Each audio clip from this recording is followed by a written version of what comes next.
तो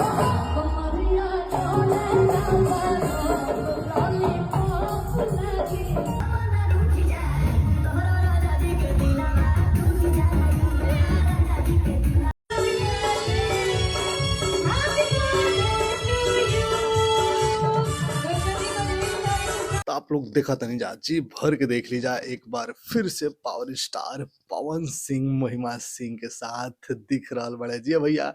कई गो स्टेज शो में कई जगह पे पावर स्टार पवन सिंह जी महिमा सिंह के साथ लगातार दिख रहल बड़े और सोशल मीडिया पे जोड़ी के बड़ा चर्चा हो रहल बा। केहू तिसरका बीबी कहता, केहू कहता कि चौथा शादी पावर स्टार पवन सिंह महिमा सिंह के साथ करे जा रहल बड़े। और आप लोग के बता दी कि इस जौन सब वीडियो आप लोग देखत हैं जहाँ पे power star Pawan Singh ji dance करत रहे राजा जी के दिलवा टूट जाई लॉलीपॉप गाना भी गावत नजर अइले है। शुरू में आप लोग सुननी हजा और पावर स्टार पवन सिंह जी गुंजन सिंह के साथ दिख रहल बड़े, शिल्पी राज भी दिख रहल बड़ी और विजय चौहान भी दिख रहल बड़ लोग। आप लोग के वीडियो स्क्रीन पर दिखत हुई। आप लोग को बता दी कि आज गुंजन सिंह के बर्थडे है और गुंजन सिंह के बर्थडे पार्टी में पावर स्टार पवन सिंह पहुंचल बड़े अपन नई की हीरोइन महिमा सिंह के साथ।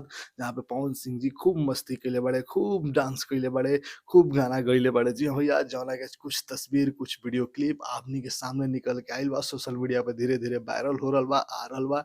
जौना में से कुछ छांट के स्पेशल वीडियो क्लिप आप लोग के लेके आइल बानी। आप लोग देखी जा कैसा लागता। और सबसे बड़ चर्चा के विषय बन रहल बा कि महिमा सिंह के साथ एक बार फिर दिख रहल बड़े पावर स्टार पवन सिंह जी और उनका संगे डांस करत भी नजर आ रहल बड़े।